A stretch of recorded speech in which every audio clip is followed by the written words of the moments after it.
You are listening to the Billy Dees Podcast.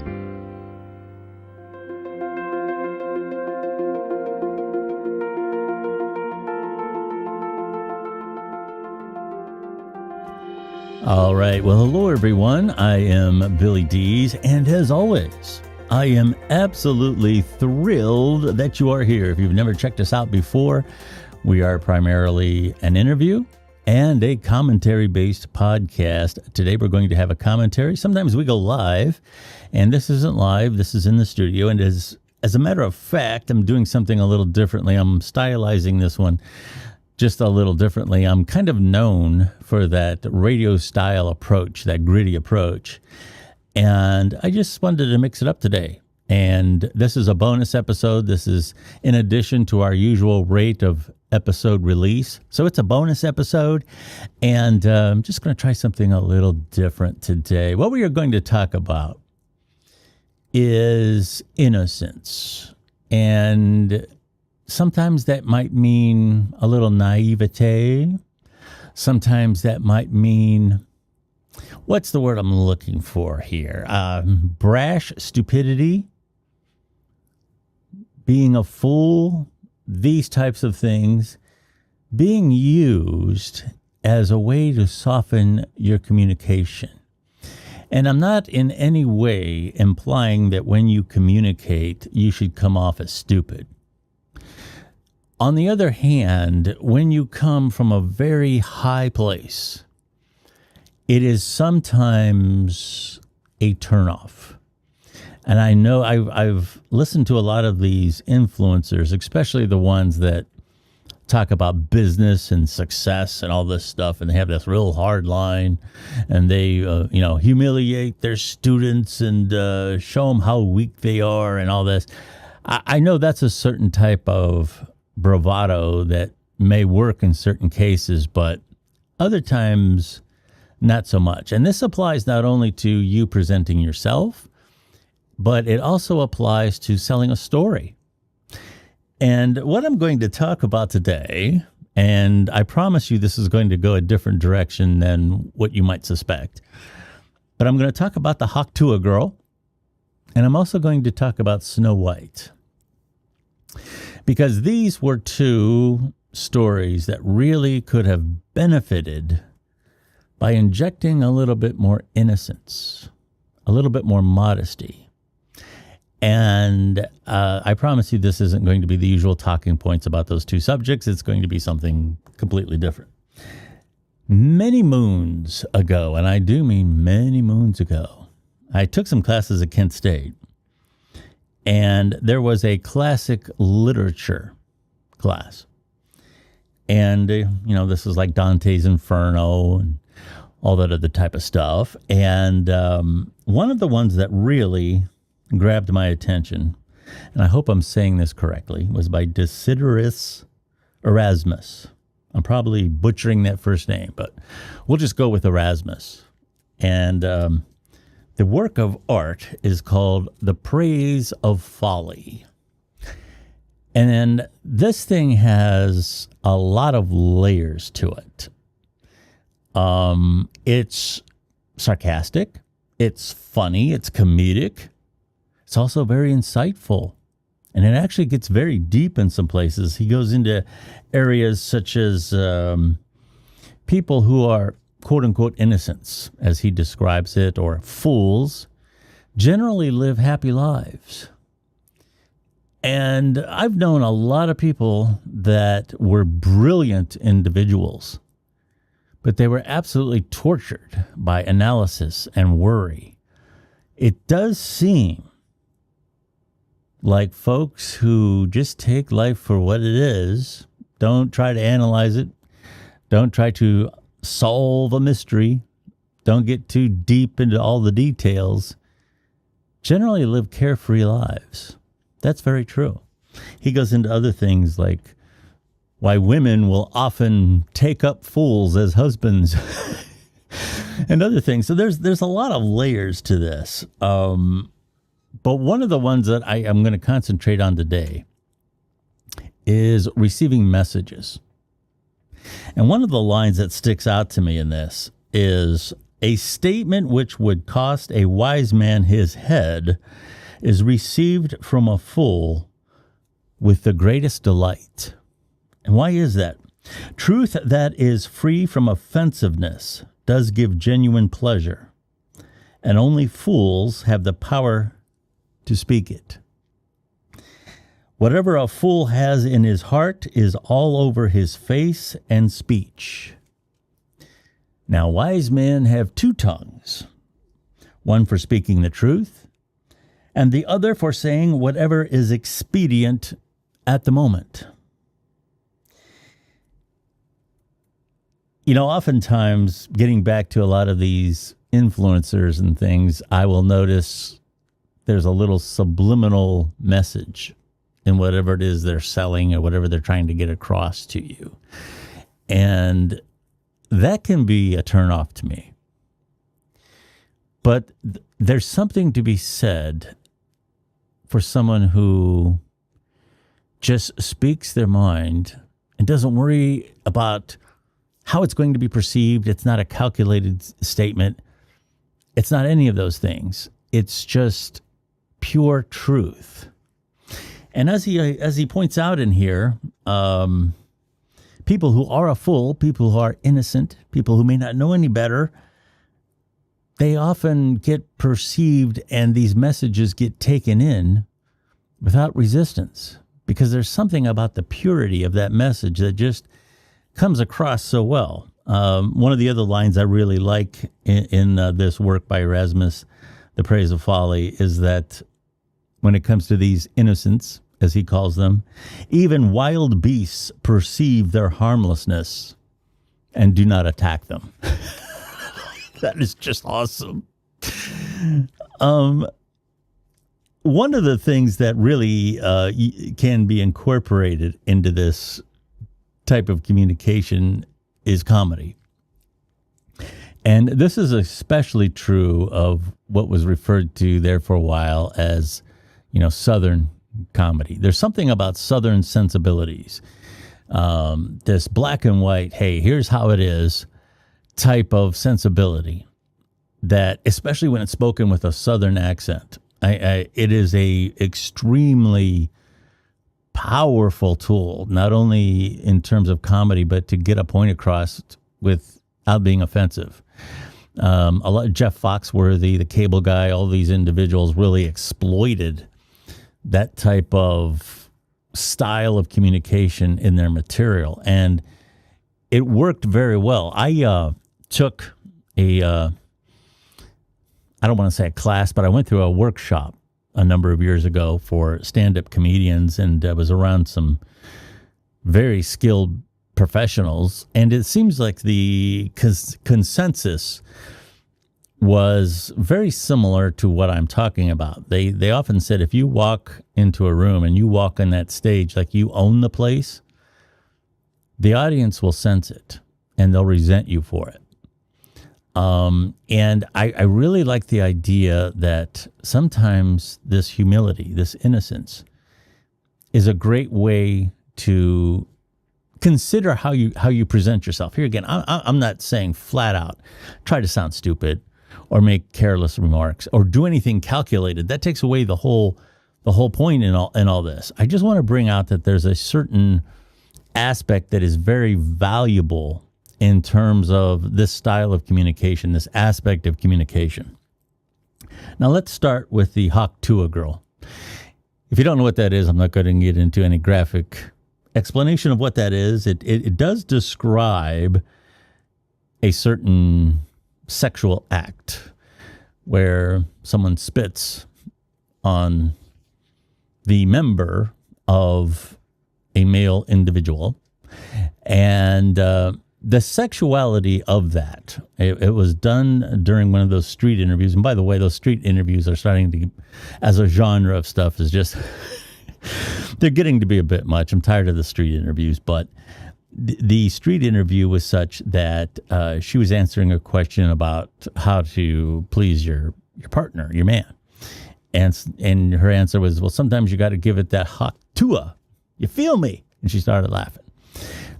the sexual component of this isn't what really sold it. It isn't why it went viral. A lot of people did not understand why that went viral. It went viral because, here again, she's got this Southern twang, and she spoke so matter-of-factly about it. Do you feel me?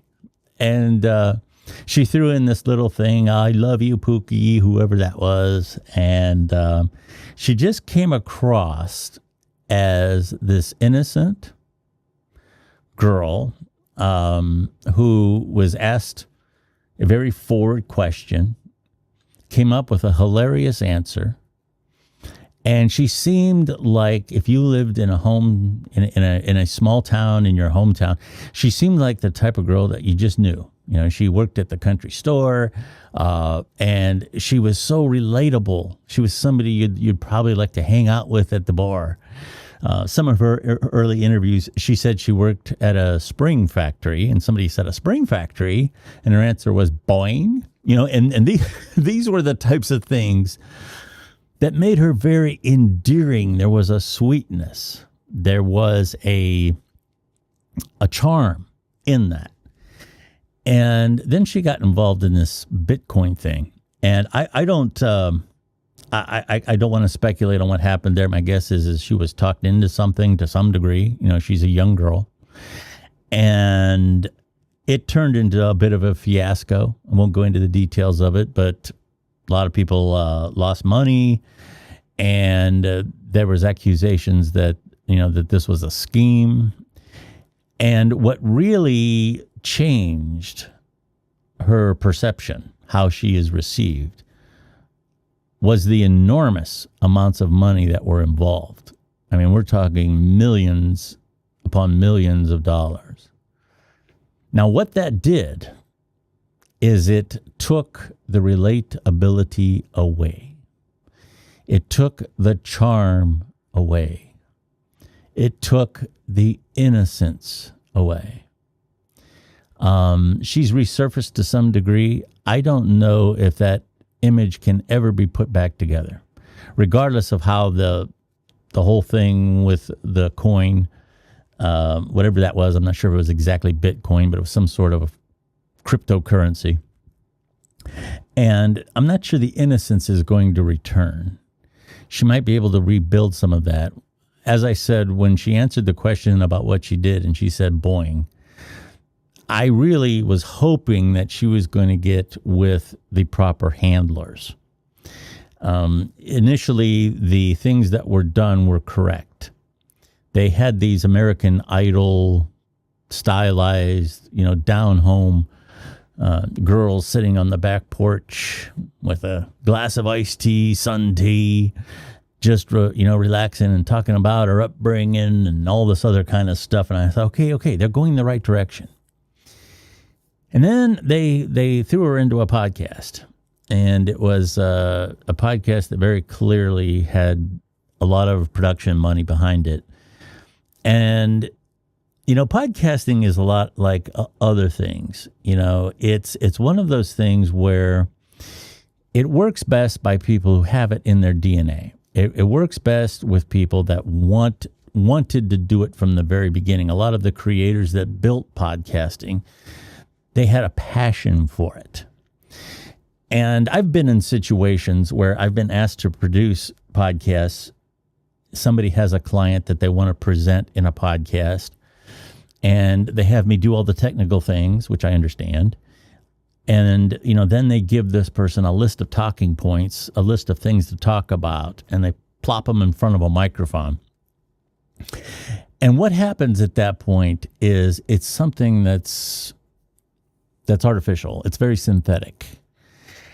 And I understand, okay, podcasting's the thing. She's got a huge audience. Let's give her a podcast and have her talk about stuff.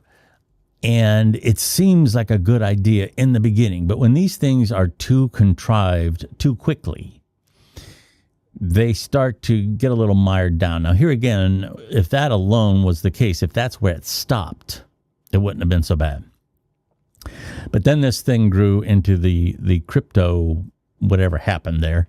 How that was presented, how it was marketed. A lot of people said it wasn't done well at the very least. Other people said there was, something really wrong in terms of it being a scheme.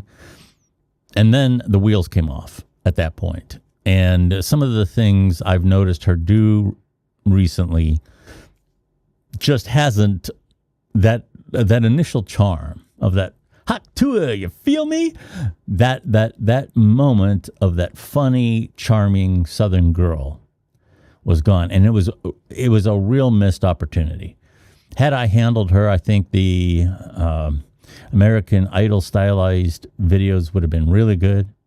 I would have put her in some funny situations, whether it be on the farm or a fish out of water always works, like Beverly Hills Cop. That's a fish out of water. Okay, you're taking somebody from one environment and putting them in another.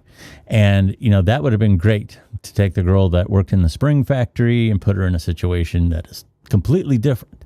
Those are all formulas. That's where I would have gone with that. Unfortunately, the thing with the coin came up. And like I said, I'll be really surprised if she can attain what she once had, because like I said, the innocence is gone now. You're talking about millions of dollars, and it's just that's hard to. And I don't know how many people lost money in the whole thing. Apparently, there was a great deal of them. So it was a missed opportunity. That's where innocence could have really been used as a great communication tool. Now, I've talked about Snow White before in the regular podcast, and I want to be very clear about Rachel Zegler. I understand that a lot of the criticism that she has gotten she's brought on herself, but enough is enough, in my opinion. I'm not going to throw shade on Rachel Zegler during this interview, doing this podcast. She's very young also, and she made some mistakes. And I'm from a football town, and there's a term in football called piling on, and we're piling on now. She's down. Okay, we don't need to pile on. Some of the memes, some of the things that I've noticed online involving her have been downright mean, and enough is enough. Okay, she was in a crappy movie. She's not a serial killer. It's time to move on. She doesn't need to be treated that way publicly, in my opinion. And I place a lot of the blame on the Disney company and the people who wrote this movie, because here again, they missed the whole boat on what Snow White is about. The charm of Snow White, it's not just about the color of her skin, as white as snow. What it's about is a certain amount of innocence. Dare we say a certain naivete. This has to do with someone who was an inspiration because she was so sincere. She was so real. And, I've heard people talking about if somebody else had been cast who was, pale, and that may or may not be a component of it, but it really has to do with innocence. Her innocence was, in fact, a inspiration for the other people in the movie. They were so inspired by her truthfulness and her sincerity as a person that it made them better. It wasn't the idea that, she's weak because she needs a man, or she wanted to fall in love, or she was waiting for Prince Charming. This was all a part of, these things, these types of stories are fairy tales. They're fantasies. They're meant to be whimsical. And she was a innocent person who wanted to bond with someone. And there's nothing ugly about this story at all. People are making it ugly.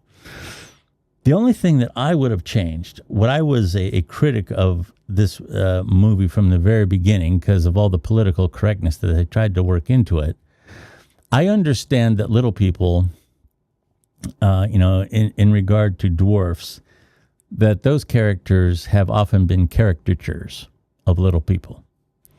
So I would have gone the other direction with this. I would have gone the direction of having a Snow White who's innocent, pure, white as snow, and having 7 little people cast and be real human breathing people with human storylines. It could have made stars out of actors who are little people. Instead of having these caricatures, have them as independent little storylines, stories that you could relate to and humanize them. There's a huge audience out there, not just young people, but adults who have never seen a little person portrayed that way. One of the rare exceptions would have been Peter Dinklage in Game of Thrones. And that's probably a program that a lot of young people that would have, the Snow White story is aimed at shouldn't be watching.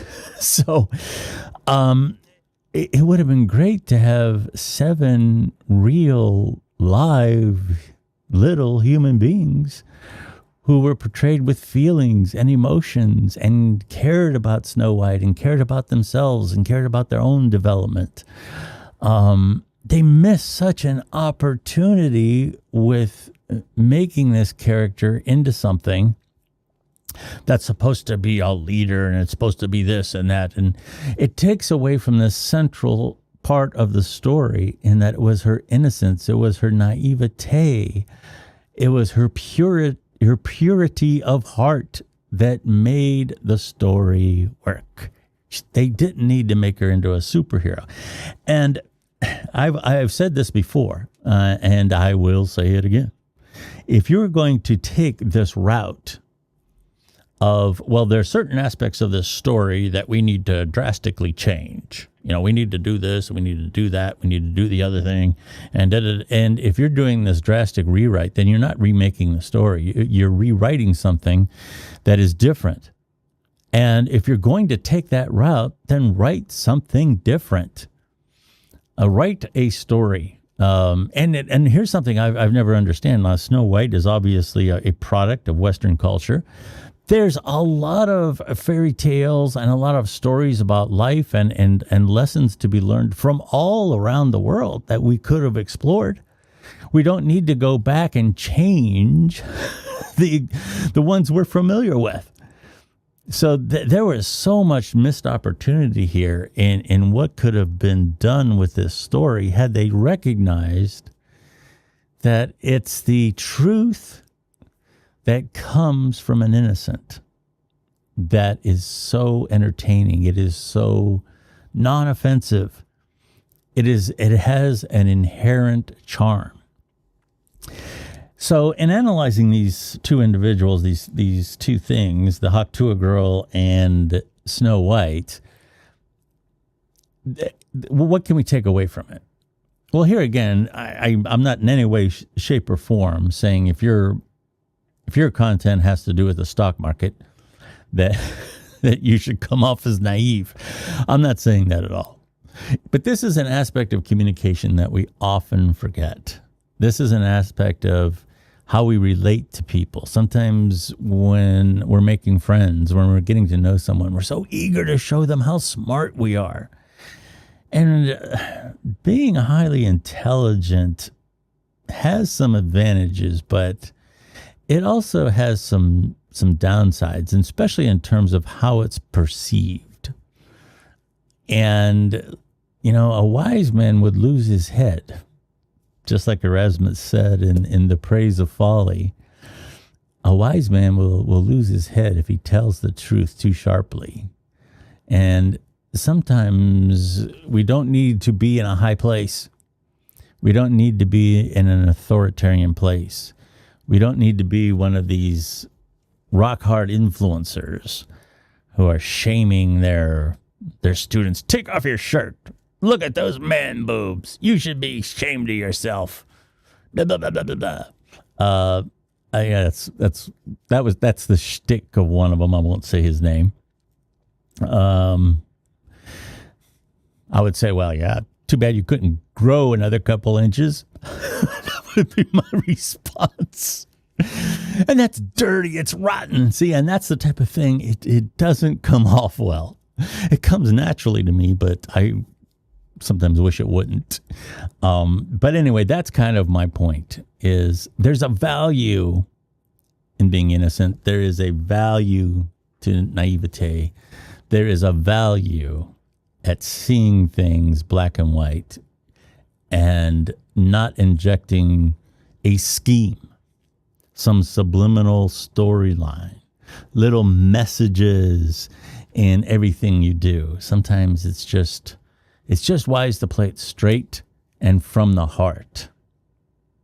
Anyway, I'm Billy Dees. I kind of hope you enjoyed this mini bonus episode of the Billy Dees Podcast. Just a little reminder, if you don't know by now, depending on where you're seeing this or hearing it, you can find the Billy Dees Podcast pretty much anywhere podcasts are found. We have now a 10-year history with podcasting. And actually, with podcasting, I go back farther than that, and I go back way farther than that when it comes to media. But the Billy Dees Podcast, in its current form as a show that's searchable and findable, we're coming up on 10 years now. So we've been doing this a long time. You can find the Billy Dees Podcast, like I said, on any platform you wish. Just search it out. In terms of social media, I would have to say that X is more or less my social media home. That's the former Twitter. And I'm at Billy Dees there. And we now have a Facebook page. It's Billy Dees Podcast. And we're trying to do some new things there on the Facebook page. We have a small following there, but it's cool because they're really into what we're doing. We have some behind the scenes stuff. We also talk about various types of equipment and things we're trying out. And we have stuff related to media stories, and some of our partners we showcase on there as well, and some of the things that they are up to. It's not a page where you come to and watch. We're so great. We're so wonderful. Look at this. We don't do that. And another thing we don't do is we don't charge our listeners. It's absolutely free to subscribe to the Billy Dees Podcast on your favorite platform. All of our social media platforms are free as well. There's no paywalls, anything like that. We appreciate our listeners, and revenue streams come from other places, and they have to do with production, sponsorships, advertisements, things of that nature. The listener has free access, both free in terms of cost and free anytime they wish, to listen to an episode or subscribe or do anything they wish with our program. And hopefully you get value, even if it's just entertainment, maybe some things to talk about around the water cooler at work, some interesting stuff to kick around. That's what we're all about here. So I'm Billy Dees. Thank you very much for listening today. And we will talk to you again very, very soon.